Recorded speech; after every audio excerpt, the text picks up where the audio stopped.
ঐতিহাসিক যে মানববন্ধন সমাবেশ হচ্ছে, সারিয়াকান্দি বাংলাদেশের অন্যতম একটি উপজেলা, বগুড়া জেলার অন্যতম একটা বর্ধিষ্ণু উপজেলা।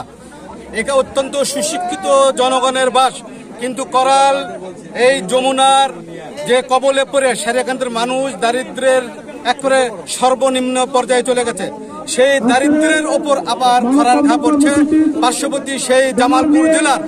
সেই দীর্ঘদিন থেকেই তারা বগুড়া জেলার সারিয়াকান্দি উপজেলার চর অঞ্চলের অনেকগুলো জমি তারা বেআইনি ভাবে দখল করে নিয়েছে। সারিয়াকান্দির অধিবাসীদেরকে তারা চরমভাবে বঞ্চিত করছে।